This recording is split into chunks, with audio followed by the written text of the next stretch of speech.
안녕하십니까. 오늘은 러시아와 유럽 이야기를 중심으로 방송을 진행했습니다. 유럽 3차 대전 징후, 러시아 전술핵 카드 불가피한가, 미국 서유럽 망치는 광신도들, 이런 제목으로 시작했습니다.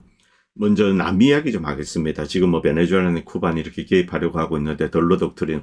자, 이제 이쪽 지역은 미국이 관할한다. 그런데 150년 동안 미국은 이렇게 선언하고 온갖 종류의 개입을 했습니다.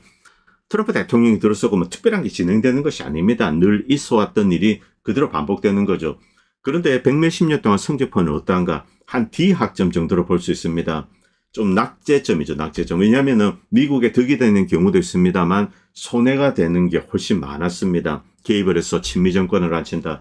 자, 그 다음에 결국 조금 있다 보면은 정권이 바뀌어 있습니다. 친미 정권에 들어서면 미국이 지원을 해주죠. 또 이거 부정부패로 까먹습니다만 마이미로 이렇게 돈 빼돌리는 거죠. 자, 그리고 좌파 정권이 들었으면은 또 이제 공산주의적인 정책으로 경제가 폭망을 합니다. 이게 계속 반복이 되는 거죠. 또 미국의 지원이 들어가고 이런 방식으로 미국의 어떤 외교적 그리고 재정적인 역량을 이렇게 소진시키는 겁니다. 일종의 좀 흡혈귀 같습니다. 남미 국가들. 자, 이제 이쪽 지역은 미국이 우리를 착취한다 이렇게 이야기를 합니다만 백몇십 년 동안 우리가 객관적으로 보면은 미국의 자원 어떤 돈이 이렇게 흘러간 게 사실은 더 많습니다. 그리고 미국은 뒤통수 맞고 또 정권이 바뀌어 있고 이런 게 반복되는 거죠. 그저께 콜롬비아에서 이제 선거에서 친미 세력이 이긴 거 이것 가지고 이제 이렇게 좀 찬양을 하고 있는데 그런데 이거 계속 반복되는 겁니다. 바꿔도 또 바뀌는 거죠. 자, 12개 이상의 우호적인 국가가 들었었다. 이렇게 이제 이 마르코 루비오는 잘하고 있는 것처럼 이야기를 하고 있습니다만. 자, 일단 이제 베네수엘라 같은 경우 굉장히 이제 강압적인 정책입니다. 물론 정권은 바뀌지 않았습니다만. 자, 그런데 그 다음에 이제 주변국들이 눈치를 보고 또 이렇게 하고 원래 이제 콜롬비아 같은 경우 친미 국가입니다. 바꿀 수가 없습니다. 에콰도르, 콜롬비아, 과테말라. 여기는 어떤 이제 지배 세력이 타이트하게 이제 통제를 하고 있습니다. 다른 국가들은 좀 그렇지 않습니다. 칠레, 아르헨티나 이 정권이 바뀔 가능성이 상당히 높은 지역이죠.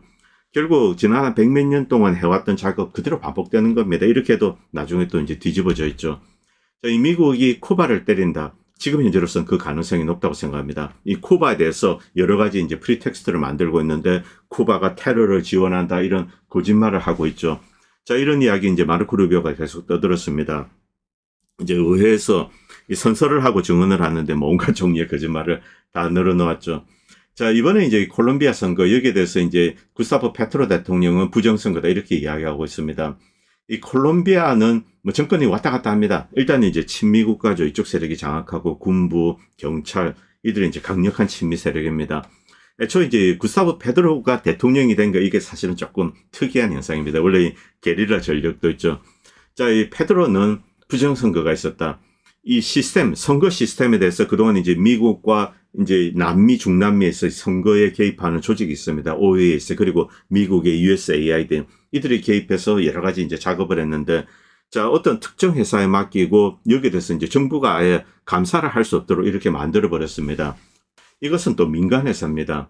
그런데 페트로는 이제 이런 주장을 하고 있습니다. 자, 어떤 시점이 되면은 더 이상 이 선거인 명부에 손을 대지 말아야 됩니다. 자, 그런데 그 시점이 지나고 수정이 가해졌다. 그리고 80만 이상의 이제 유권자 명단이 거기에 들어갔습니다. 그런데 이것은 유령 유권자다. 이렇게 이제 시작하는 거죠. 5월 26일에 두 번에 걸쳐서 이제 유권자 명부에 어떤 수정이 들어가고 그 다음에 이제 이 유권자 명부에 따라서 어떤 유령표, 가짜표가 이제 이 밸럿 스타핑이 되는 겁니다. 그리고 특정 지역구 태블릿이 늘어나고 이런 것에 대해서 이렇게 이야기를 하고 있죠. 중남미, 남미를 이제 이 선거에 개입한 거 이건 역사가 오래됐습니다. 이번에 이제 트럼프가 들어서고 나서 USAID에 대해서 이제 여러 가지를 밝혔습니다. 당시 이제 일론 마스크가 밝혀서 USAID는 전 세계 부정선거를 조장하는 기구다. 지난 30년 동안 USAID 그리고 미국의 민주주의를 진흥한다 이런 재단들이 있습니다. 주이시 재단들이 많죠. 자, 이런데 자금을 지원받고 이라크, 콩고 그리고 키르기스탄 이런 데서 이제 부정선거가 발생했습니다. 자, 이번에 이 콜롬비아 페드로 대통령이 이렇게 선언을 했는데 자, 어느 정도 밝혀낼지 좀 봐야 되겠습니다. 아직 결선 투표가 남아 있습니다만 이 결선 투표에서 이런 일이 벌어진다면 콜롬비아가 좀 시끄러워질 것 같습니다. 자, 그런데 이 페트로에 대한 어떤 지지, 이번 정권에 대한 지지율이 낮기 때문에 정권이 바뀔 가능성은 높습니다. 그러나 콜롬비아에서 부정선거가 자행되고 미국이 배후에 있으면 지난 30년 동안 해왔던 선거계 이것이 그대로 계속 지속이 되는 겁니다. 트럼프는 원래 취임하고 USAID를 없애고 전 세계 이제 부정선거를 조장하는 것을 막겠다 이렇게 이야기를 했습니다. 자, 그런데 지금까지 해왔던 USAID 그리고 미국의 딥스테이트가 글로벌한 선거에 개입해서 부정선거를 하는 것, 이 작업을 트럼프 대통령도 계속 하겠다는 겁니다. 자, 이렇게 볼 수 있죠. 어쨌든 이 사건 심각한 사건입니다.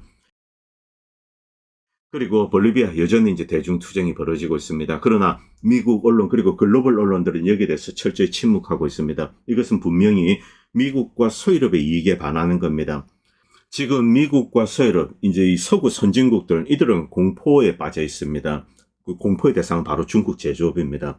과거에 한 100만 원짜리 물건을 만들었습니다. 그런데 지금 뭐 비슷한 기능을 가지고 있는 물건은 한 2, 30만 원에 중국이 만드는 거죠. 물론 뭐 품질은 좀 떨어질 수 있습니다만. 자, 이렇게 보면 이제 시장에서는 2, 30만 원짜리를 살 수 있습니다. 자, 그동안 너희 100만 원에 팔았는데 여기에 거품이 있지 않는가? 바로 이 거품, 여기에 이제 사실은 숨은 마진이 있습니다.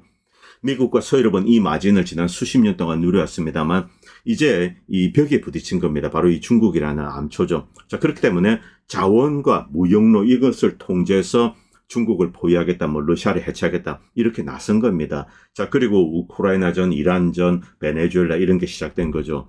어쨌든 이 흐름은 멈출 수가 없습니다. 자, 칠레도 마찬가지입니다. 우파 정권이 들어섰습니다만 좌파 세력들이 저항하고 페루, 볼리비아 이런 데서 이제 이런 일이 반복되는 거죠. 아르헨티나도 마찬가지입니다. 저는 이 중남미 남미를 보면서 이 미국이 이런 바보 같은 짓은 해서는 안 된다. 지난 뭐 100년의 역사. 자, 아무리 개입을 해도 또 나중에 시간이 지나면 바뀌어 있습니다. 왜냐하면 거기에 살고 있는 사람들은 그대로기 때문에 그렇습니다. 갑자기 들어가서 공산주의자 그리고 이제 반미 세력들 이들을 모조리 지워버리겠다. 이게 불가능하죠. 왜냐하면 그 땅에 살고 있는 사람들은 그대로 살고 있습니다. 이 정치 성향 외부에서 바꿀 수가 없습니다. 미국은 더 이상 중남미 남미의 과거처럼 지원할 수 있는 그런 재정적인 여력을 갖고 있지 않습니다. 친미 정권을 수립한다고 하더라도 미국은 지금 약탈을 해야 되는 그런 입장입니다. 과거처럼 대규모 원조를 할 수가 없죠. 자, 그렇기 때문에 미국의 원조가 들어오지 않으면 실망을 하고 바로 정권을 엎어버리는 거죠. 그런 일이 지금 일어나고 있는 것이 바로 페루, 볼리비아, 칠레에서도 이제 이런 저항이 있습니다. 미국의 이 현실적인 경제력의 한계, 이것이 이제 남미, 중남미에서 드러나게 되면은 또 이런 작업을 해도 결국 돌아온다는 거죠. 베네수엘라 지금 개입을 했습니다만, 자, 이제 그들도 어떤 기대를 하고 있습니다. 그런데 미국이 그것을 충족시켜 주지 못하면은 결국 국민들도 이제 반미적으로 이렇게 바뀌게 되는 거죠. 그리고 쿠슈노와 이방카 이야기를 좀 하겠습니다. 알바니아에 어떤 이제 아름다운 섬이 있는데 이게 뭐 좀 자연 보호구역 이런 것으로 지정되어 있다고 합니다. 여기에 하나로 이제 한 2조 원 이상 되는 그런 이제 리조트를 지으려고 하는데 여기 이제 알바니아 국민들이 저항하고 있습니다. 잠깐 보시기 바랍니다. 이 지중해죠. 진짜 아름다운 이 아드리아 바다 그리고 지중해 이쪽입니다. 그리고 이제 반대편에는 이탈리아가 있습니다. 이 알바니아 여기에 사잔 아일랜드라는 아름다운 바다가 있는데 이쪽이 좀 특별하게 무슨 자연 보호구역 이렇게 지정이 되어 있는데 여기에 2조 원 정도 되는 이제 이걸 지으려고 하고 있습니다. 당연히 이 볼리비아 국민들은 저항을 하죠. 자, 그리고 총리실에 뭐 화염병까지 날라오고 있습니다. 알바니아는 유럽 내 이제 이 무슬림 국가로서 상당히 거칩니다. 범죄 조직도 많고 마피아도 많고 어쨌든 이렇게 이제 저항을 하고 있는데 이것은 총리실입니다. 여기 뭐 화염병이 날라오고 진짜 불타고 있습니다. 그렇죠. 완전히 쿠데타 상황인데 왜 쿠슈너가 아름다운 이제 자연 보호구역에 이렇게 2조 원짜리 그걸 짓느냐. 그리고 그것을 만들어주기 위해서 총리가 법까지 바꿨다. 이렇게 이제 비판하고 있습니다. 그리고 미국과 이란의 이제 협상 붕괴, 이건 뭐 너무 당연한 겁니다. 일단 이스라엘이라는 방해 요소가 있습니다만 이란은 미국을 믿지 않습니다. 그리고 미국은 이란에 신뢰를 줄 그럴 뭐 태도를 보이고 있지 않습니다. 뭐 이렇게 저렇게 이런 것만 이야기하죠. 당연히 이란은 칼자루를 쥐고 있기 때문에 미국의 요구를 받아들이지 않습니다. 어쨌든 이것은 평행선을 그릴 수밖에 없습니다. 그리고 유럽 역시 마찬가지입니다. 이 로전 지금 평행선을 그리고 있는데 그동안 이 러시아가 진격을 중단하고 좀 기다렸습니다. 왜냐하면 뭐 트럼프랑 푸틴이랑 만나고 어쩌고 정확하게 뭐 트럼프가 무슨 속내를 가지고 있는지 그건 모르겠습니다만 이 미국이나 유럽 역시 이 상황을 그대로 끌고 갈 수밖에 없다. 왜냐하면 우크라이나가 무너지게 되면은 이제 완전히 러시아가 이렇게 서진을 하게 되는 거죠. 그래서 이것을 막기 위해서 발악을 하는데 트럼프가 이렇게 이제 푸틴을 끌어내 가지고 이렇게 협상을 하고 이런 것 역시 저는 뭐 기본적으로 페인팅 모션이라고 봅니다. 왜냐하면은 미국과 서유럽은 러시아를 찢어서 해체하겠다. 이 목적을 버린 적이 없습니다. 자, 이들 세력은 이제 루소포비아 혹은 뭐 이 중국을 컨테인하겠다, 이란을 찢어 없애겠다. 이런 목적을 그냥 완전히 가지고 있고 거기에 대해서 광신적인 신념을 가지고 있습니다. 러시아를 찢어서 해체하겠다. 이란을 지워버리겠다. 완전히 석유와 자원을 약탈하겠다. 그리고 이제 이 중국을 컨테인하겠다. 이런 목표, 이거 딱 박아놓고 있습니다. 그리고 여기서 한 발짝도 물러서지 않습니다. 그렇기 때문에 유럽에서 큰 전쟁이 일어날 가능성이 사실은 높습니다. 이란 같은 경우는 이렇게 고립이 되어 있습니다. 만약에 이 트럼프가 생각하는 연합군들, 즉 뭐 한국군, 일본군, 그리고 서유럽 군대들 다 모아서 지상군을 만듭니다. 이때 되면 또 이제 물론 중국이나 러시아도 개입을 할 겁니다만, 이렇게 되었을 경우 이란에서 이제 본격적인 전쟁이 가능하죠. 자, 그런데 우크라이나는 지금 본격적인 전쟁이 진행되고 있습니다. 자, 우크라이나 지금 인구가 줄었습니다만 2천 몇백만 치고, 자, 이 정도의 열혈이 이제 네오나치들이죠. 이들을 이용해서 이제 러시아와 싸우게 하는 것. 그런데 이 러시아는 우크라이나에 대해서 이제 기본적으로 형제 국가다 뭐 이런 이야기를 하고 있죠. 그렇기 때문에 민간 시설이나 이런 데 대한 공격을 자제해 왔습니다. 그러나 우크라이나 입장에서는 절체절명의 위기이기 때문에 그런 걸 따질 겨를이 없습니다. 그래서 뭐 테러에 준하는 이런 공격도 계속하고 있죠. 자, 그리고 그 배후에 유럽 국가들이 있습니다. 여러 가지 다양한 무기들, 드론을 제공해 주는 거죠. 이것이 군사적으로 큰 의미를 가지고 있는가? 저는 별로 그렇게 생각하지 않습니다. 뭐 그동안 뭐 이제 드론이 날아가서 유류 저장고를 때리고 불길이 크게 치솟기 때문에 무언가 이제 엄청난 사건처럼 보입니다만 군사적으로는 큰 의미가 없습니다. 어차피 뭐 러시아에 가진 게 석유밖에 없고. 자, 그리고 의외로 이 석유화학 설비가 복구가 쉽습니다. 그렇기 때문에 이 모듈형으로 되어 있기 때문에 뜯어내고 껴놓고 뭐 이런 식으로 복구를 하고 있는데, 그런데 러시아는 이제 언제까지 이런 것을 방치할 수 없습니다. 결국 우크라이나 문제를 어떤 식으로든 해결을 해야 되죠. 그런데 러시아 입장에서는 우크라이나뿐만이 아닙니다. 자, 본격적으로 서유럽 국가들, 이 러시아를 적대시하는 국가들이 무력 자산을 러시아 국경 쪽으로 이동하고 있습니다.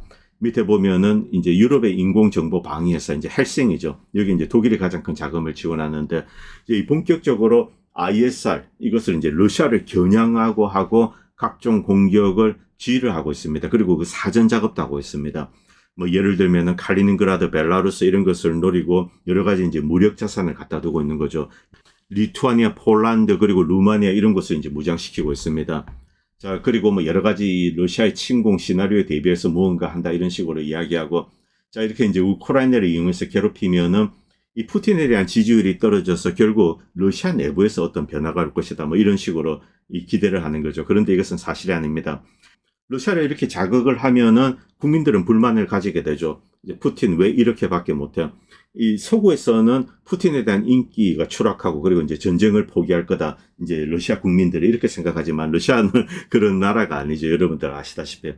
자, 그런데 이 푸틴 뭐 전쟁에 적합한 지도자인가 그건 저도 모르겠습니다. 왜냐하면 제가 푸틴의 입장이라면 보다 이제 강력한 정책을 취했을 겁니다. 이 군사적으로. 자, 그런데 이런 상황에서 유럽이 아주 이제 심각하게 러시아를 자극하기 시작했습니다. 어제 같은 경우 이 마크롱이 이제 러시아 유조선을 납포를 했습니다. 그리고 루비오는 미국은 군사력을 이제 유럽에서 철수시킨다 이렇게 이야기하고 있습니다만 유럽의 무장은 적극적으로 돕고 있습니다.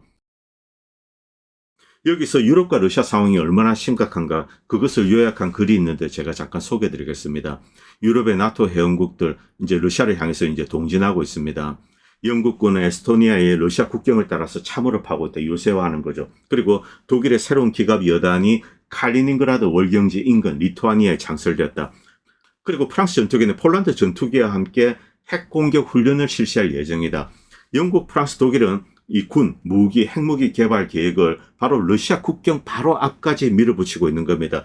특히 여기서 가장 중요한 것은 핵입니다. 자, 우크라이나를 서방편으로 만들고 거기에 핵무기를 배치한다. 핵무기를 탑재한 토마호크를 갖다 둔다. 이것이 미국 네오콘의 원래 목적입니다. 러시아 주변을 이렇게 핵으로 포위하는 거죠. 이건 중국에도 적용됩니다. 일본, 한국, 필리핀 이런 데 중거리 핵탄두 장착이 가능한 중거리 미사일을 배치해서 중국을 포위한다. 그리고 굴복을 시키겠다. 이것이 이제 원래 미국의 네오콘의 계획이죠. 바로 그것을 현실화하는 것. 이번에는 이제 프랑스가 등장했습니다. 프랑스, 러시아에 비할 수는 없습니다만 그래도 이제 핵 강국이죠. 자, 이들은 워싱턴에 끌려다니는 작은 나라들이 아니다. 영국, 프랑스, 독일. 과거의 강대국이죠. 그리고 프랑스는 여전히 식민지 네트워크를 가지고 있습니다. 영국도 그렇고. 자, 이들은 뱅킹, 무기 제조, 에너지, 자, 그리고 군사령부. 어쨌든 강국입니다. 그런데 이들이 똘똘 뭉쳐서 러시아에 대해서 아주 이제 공세적으로 나서는 거죠. 많은 미국인들은 나토를 유엔과 같은 어떤 의논하는 포럼으로 생각한다. 그런데 그렇지 않다. 나토 사령관, 최고 사령관은 늘 미국 장교다. 미군이랑 똑같은 조직이 바로 나토 군이라는 거죠. 회원국 군대는 미 국방부의 전쟁기계, 동일한 탄약, 동일한 연료, 동일한 전투 네트워크, 그것과 연결되어 있습니다. 무기 상당 부분은 미국 무기 제조업체에서 구매를 한다. 자, 왜 이들이 이렇게 공세적으로 나오는가? 미국과 서유럽. 1945년 이후에 세계를 지배해온 어떤 질서가 있습니다. 미국 주도의 질서. 이것이 무너지고 있기 때문에 그렇습니다. 자, 이 워싱턴, 이제 위기를 유럽에 전가해서 이번 러우 전쟁으로 유럽은 큰 고통을 겪었습니다. 더 큰 전쟁 예산을 요구를 하고 있죠. 더 많은 미국산 무기를 사라. 그리고 러시아 국경에 더 많은 배치를 하라. 우크라이나 지원하라. 미국산 가스를 사라. 자, 이렇게 이제 유럽을 끌어들였습니다. 물론 유럽의 지배계층은 미국의 압력에 이제 저항하고 다른 길을 갈 수 있습니다. 그런데 그들은 그렇게 하지 않았습니다. 미국의 압력에 굴종하고 그리고 움직임에 동조를 했습니다. 왜냐하면 이들이 비합리적이어서가 아닙니다. 계산기를 두드려 봤는데 어차피 할 거면은 미국과 함께 싸우자. 러시아도 찢어 해체하고 그다음에 이란과 싸우고 그리고 중국도 포위하고 뭐 가능하다면 찢어서 없애버리고, 자, 이런 방식으로 태도를 바꾼 거죠. 이렇게 해야지만이 이 백인 유러피안들로 구성된 국가들, 이제 서구 국가들이죠. 이들의 주도권을 질 수 있다. 그리고 이들의 부를 영원히 이제 계속 지속시킬 수 있고 글로벌 사우스를 상대로 지배력을 유지를 할 수 있는 거죠. 그래서 미국의 네오콘에 동조하기로 결정을 내렸습니다. 그리고 나토라는 군사기계, 전쟁기계를 새롭게 구축하고 동쪽으로 이제 러시아 쪽으로 동진시키고 있는 거죠. 자, 그리고 이익을 얻는 업체들이 있습니다. 무기 제조업체, 은행, 에너지 기업들, 해운 보험사들. 이제 군사력이 러시아 국경 쪽으로 오고 있습니다. 자, 에스토니아 병력 증가, 그리고 이제 독일도 기갑여단 보내고 해상에서도 군사력이 있고, 그리고 많은 수의 함정을 이용해서 러시아 유조선들을 괴롭히고 있습니다. 뭐 이들은 유령 함대라고 하지만 이 유령 함대라는 게 서구의 보험회사를 이용하지 않을 뿐입니다. 이 중국의 보험회사를 이용하는데 이걸 그냥 유령 함대로 이제 부르는 거죠. 자, 어쨌든 이런 해상 봉쇄 그리고 공세적인 거, 그리고 우크라이나라는 러시아 입장에서는 테러 조직입니다. 이 우크라이나를 이용해서 러시아 내부를 찌르고 이런 작업을 하고 있습니다. 자, 그리고 프랑스는 핵무기 개발을 확대하고 있다. 마크롱은 이것을 선제 억지력이라고 하고 프랑스 핵 우산을 확대하겠다. 이것은 프랑스 핵무기를 러시아 앞쪽으로 갖다 두겠다는 겁니다. 자, 그래서 핵무기 공격 훈련도 하고 라팔 전투기는 핵폭탄을 떨어뜨릴 수 있습니다. 폴란드 전투기가 어마하고 러시아가 경기를 일으키는 훈련을 바로 이제 프랑스가 하는 겁니다. 그리고 네덜란드, 독일, 폴란드는 이제 군사 생계인 협정을 맺고 러시아 국경으로 이제 병력과 장비를 신속하게 이동시킬 수 있는 그런 시스템을 갖췄습니다. 분명히 서유럽은 러시아를 향해서 전쟁 준비를 하고 있습니다. 물론 러시아 역시 전쟁 준비를 그동안 해왔죠. 자, 이런 일. 그동안 이 러시아는 우크라이나 상대로 이제 특수 군사작전을 이런 식으로 제안을 했습니다. 그런데 러시아가 진짜 해왔던 것은 이 나토에 있을지 모르는 이런 전쟁, 이 공격에 대비해서 사실은 나토를 겨냥한 이 군사력을 확대해 온 겁니다. 그리고 훈련을 시키고 돌아가면서 로테이션 시키고 우크라이나에서 이제 가서 좀 배우고 또 이제 군인들 다른 데 배치되고 이런 식으로 해왔던 거죠. 러시아 역시 여기에 대비해 왔죠. 자, 그리고 우크라이나를 이용해서 이제 러시아 내부 깊숙이 찌르는데 가장 협조적인 나라는 역시 독일입니다. 자, 독일. 이 러시아가 독일을 상대로 이렇게 뭐 오레슈닉을 떨어뜨린다든지 전술핵 공격을 가한다든지 지금 이게 가능한 상황이 되었습니다. 자, 그리고 뭐 바이든 행정부, 트럼프 행정부로 넘어왔지만 트럼프는 빠지는 듯 하면서 뒤에서는 할 거 다 합니다. 물론 이 무력자산, 물리적인 무력자산보다는 ISR 그리고 위성자산, 뭐 스타링크, 첩보위성, GPS 유도 이런 것을 이용해서 이제 나토를 돕고 있습니다. 이 피지컬하게는 독일, 영국, 뭐 프랑스 이런 나라들이 막 이제 하는 거죠. 자, 그리고 이제 대리군으로서 지금 우크라이나군이 있습니다만 여기 추가해서 루마니아, 폴란드, 뭐 폴란드가 핵심입니다. 자, 이렇게 해놓고 만약 있을지 모르는 러시아 전쟁 여기 이제 대비하고 있습니다. 자, 지금 뭐 상당히 심각한 거죠. 워싱턴 트럼프 대통령 뭐 빠진다, 미군을 빼겠다, 뭐 실제로 빼고 있습니다만 그런데 이런 게 의미가 없습니다. 미군 몇천 명이 여기 들어온다, 저기 간다 이런 건 의미가 없습니다. 중요한 것은 독일에서 10만, 20만 강력한 육군이 재구성되는 것, 이것이 중요한 겁니다. 여러분들 1990년 소비에트가 붕괴되기 전으로 한번 가보세요. 그때 서유럽을 지키는 국가는 바로 독일입니다. 서독 육군 막강했죠. 그것이 부활되는가? 러시아는 여기에 집중하고 있습니다. 밑에 보겠습니다. 베를린은 2026년까지 군사비로 이제 1,080억 유로, 미국 돈으로 이제 1,170억 달러죠. 미국이 아직 1조 5천억 달러로 늘린 것은 아닙니다만 1조 달러라 치고 거기에 뭐 한 12% 정도 독일 한 나라가 이렇게 투자를 하는 겁니다. 엄청난 금액이죠. 독일의 이 금액에 프랑스, 이제 영국 뭐 이런 국방 예산들 다 더하면은 러시아를 훌쩍 추월합니다. 이런 식으로 서유럽은 이제 자체 무장을 하고 있습니다. 자, 그리고 이란으로 오겠습니다. 이번 작전 실패했습니다. 쉽게 생각했는데 통하지 않았죠. 미국도 충격을 받았습니다만 유럽 역시 충격을 받았습니다. 그런데 서구 국가는 그런 시나리오를 용납할 수 없습니다. 우리가 뭐 에이시안이나 뭐 러시아 같은 경우 몽골리안이라는 이제 하이브리드죠. 자, 그리고 중동 지역 뭐 인도 사람들 이들에 의해서 지배가 되는 세계 그 밑에 산다. 이런 것을 용납을 하지 않습니다. 자, 그렇기 때문에 이란, 러시아 이것을 반드시 찢어버려야 되겠다. 뭐 중국도 마찬가지. 그래서 19세기적인 어떤 마인드를 다시 이제 갖추는 겁니다. 그렇기 때문에 계속 밀어붙이는 거죠. 조만간에 결국 이란도 결국은 어떤 연합군이 구성되지 않을까. 또 그렇게 되면은 당연히 중국이나 뭐 북한, 러시아도 개입을 하게 될 겁니다. 그 경우 이란에서 이제 큰 전쟁이 터지게 되죠. 자, 그런데 유럽 같은 경우는 당장 큰 전쟁이 터질 수 있습니다. 러시아 같은 경우 지금 이 프랑스의 움직임 이런 것을 용납을 할 수 없습니다. 핵무기를 폴란드에 갖다 둔다. 핵무기를 뭐 에스토니아나 이런 데 갖다 둔다. 이거는 그냥 러시아 보고 죽으라는 이야기죠. 자, 이제 프랑스랑 멀리 떨어져 있습니다. 그런데 핵무기를 바로 국경에 갖다 붙이는 거죠. 이런 나토 핵무기의 국경 가까이 배치를 막기 위해서 로우전도 하고 그리고 이제 지난 몇십 년 동안 외교적인 군사적인 노력을 해왔습니다. 그게 모든 것이 물거품이 될 수 있는 상황이죠. 자, 그렇기 때문에 이런 시도를 진행하고 있다. 그렇게 되면 러시아가 선제 핵공격을 할 가능성이 상당히 높아진다는 겁니다. 그리고 러시아 같은 경우 아주 치명적인 무기를 가지고 있습니다. 오레슈닉입니다. 오레슈닉의 핵탄두를 탑재하면 어떤 종류의 지하 요새 그리고 지도부 참수가 가능합니다. 자, 그렇기 때문에 오레슈닉에 이렇게 투자를 하고 있는데, 그러나 어쨌든 이 프랑스의 핵 훈련 이런 것은 결국 이 러시아에게 어떤 중요한 결단을 앞당기게 됩니다. 지금 독일의 지원을 받아서 우크라이나를 이용해서 러시아 깊숙이 찌르는 것, 그리고 러시아 유조선들을 납포한다든가 혹은 핵무기를 갖다 둔다든가 이런 것을 이제 러시아가 더 이상 허용할 수 없는 바로 그 선에 있습니다. 러시아는 서유럽의 이런 움직임을 막기 위해서 선제적으로 극단적인 조치를 취할 수 있습니다. 루마니아의 뭐 군기지에 이렇게 뭐 예를 들면 전술핵 날린다든가 뭐 에스토니아 이런 데 점령을 한다. 폴란드 때린다. 자, 이렇게 할 경우 그리고 이제 핵을 이용할 가능성이 높죠. 이때 미국과 서유럽은 주춤하게 될 가능성이 사실은 높습니다. 여기 그대로 핵으로 받아치면은 글로벌하게 이제 핵전쟁이 터지게 되는 거죠. 러시아는 어떤 결정을 내려야 될 바로 그 순간에 직면했습니다. 미국과 서유럽에겐 다른 옵션이 없습니다. 반드시 러시아를 찢어서 해체하고 이란을 찢어서 해체하고 그때만이 중국 봉쇄도 가능하다는 거죠. 자, 그리고 러시아는 세계 최강의 핵 전력을 가지고 있습니다. 만약 러시아가 찢어서 해체가 되면은 미국이 유일 절대 핵 강국으로 등장을 하게 되죠. 아직 중국은 그 정도는 아닙니다. 이 경우 중국은 이 서방의 핵 공격 위협 속에서 굴복을 할 가능성이 높다는 거죠. 이것이 미국과 서유럽의 엘리트들이 가지고 있는 전략적인 목적입니다. 러시아는 막대한 천연 자원을 가지고 있고 그리고 유라시아를 잇는 육로, 에너지 자원, 해상 수송로, 북극 항로, 자, 이런 데 이제 중심에 있습니다. 이란 역시 마찬가지죠. 이 두 개를 장악하겠다. 이게 목적입니다.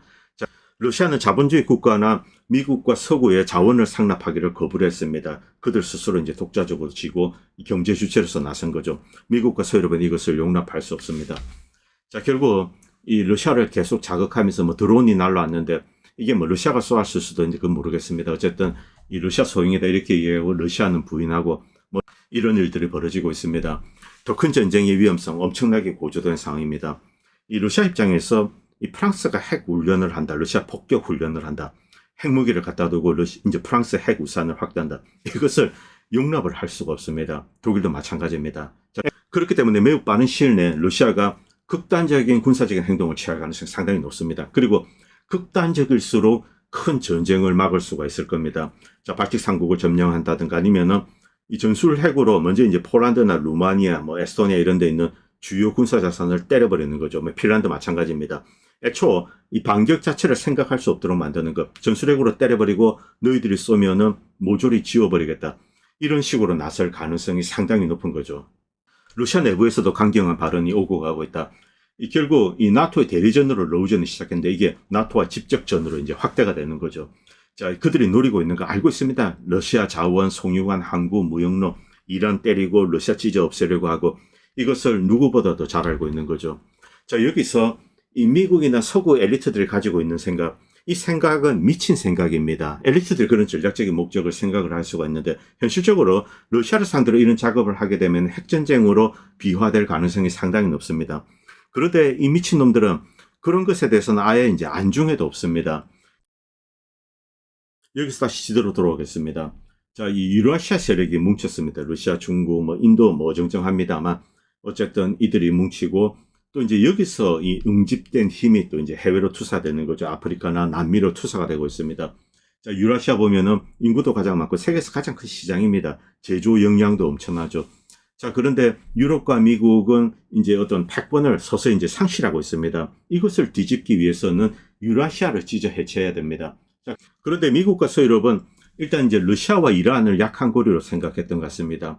이 약한 고리로 생각했을 때는 첫째, 이 우크라이나가 강력한 대리군, 네오나치즘으로 이제 무장된 그런 대리 세력, 러시아에 대한 증오심, 이것을 활용해서 큰 전쟁을 일으키고, 이란 같은 경우 이란 내부 세력, 그리고 이제 주변의 순위 아랍 국가들, 이스라엘, 이들을 활용하겠다. 그런데 이제 둘 다 실패했습니다. 그러나 물러서지 않죠. 이제 본격적으로 스스로 이제 달라붙는 겁니다. 이란 같은 경우 찔렀습니다만 실패했습니다. 전쟁 준비가 제대로 되어 있지 않습니다. 자, 그러나 물러설 미국이 아닙니다. 이 미국이 협상을 한다. 이 칼자루는 이란이 다 지고 있습니다만 결국 큰 전쟁이 또 한 번 일어날 수밖에 없습니다. 여기서 패하고 진짜 이제 패퇴되는 거죠. 이 유럽이 마찬가지입니다. 그런데 이란과는 달리 이 유럽 같은 경우는 핵전쟁 위험이 있습니다. 그리고 핵 카드를 실제 이제 들이밀고 있습니다. 왜냐하면은 프랑스나 미국 같은 경우 핵이 아니면은 사실 이 러시아를 상대한다는 거 힘듭니다. 그렇기 때문에 핵을 선제적으로 갖다 둔 거죠. 어떤 면에서는 이란보다 훨씬 위험한 것이 유럽이라고 할 수 있습니다. 이 서유럽은 막연히 이렇게 생각하고 있습니다. 러시아 지까지 것들이 어떻게 핵을 먼저 쓸까? 왜냐하면 지들도 이제 죽는 게 두렵겠지. 이 핵에 대한 공포에 대한 믿음, 좀 아이러니하죠. 자, 이것을 이용해서 핵으로 위협을 하는 겁니다. 그러나 러시아가 어떤 나라인지 여러분들도 잘 아시지 않습니까? 결코 받아들일 수 없는 상황, 그것이 현실화되면은 러시아는 매우 강하게 선제 공격을 가하게 됩니다. 그렇기 때문에 이 오레시닉을 이용한 선제 핵 공격 이런 것이 가능한 상황이죠. 지금 어떤 면에서는 이란보다 사실은 이쪽이 더 위험합니다. 왜냐하면 이 서유럽도 전쟁 준비를 하고 러시아 같은 경우 이미 전쟁 준비가 되어 있습니다. 어느 정도. 그렇기 때문에 불만 당기면은 터지게 되죠. 이란 같은 경우는 미국이 전쟁 준비가 전혀 되어 있지 않습니다. 한번 찔러보고 패퇴당한 겁니다. 물론 이쪽도 전쟁 준비를 하게 될 겁니다만 상당한 시간이 필요하죠. 그리고 무엇보다 이 사우디아라비아나 이런 국가들이 미국의 대리군이 되는 것을 거부를 하고 있습니다. 자, 그렇기 때문에 이란보다도 지금은 유럽이 훨씬 더 위험합니다. 자, 이제 유럽이 어쨌든 굉장히 심각해졌기 때문에 이런 내용들 제가 계속 방송으로 만들어서 올리도록 하겠습니다. 오늘 방송은 여기까지 하겠습니다. 감사합니다. 본 채널은 시청자님들의 후원으로 유지됩니다. 여러분의 도움은 작은 미디어에 큰 도움이 됩니다. 감사합니다.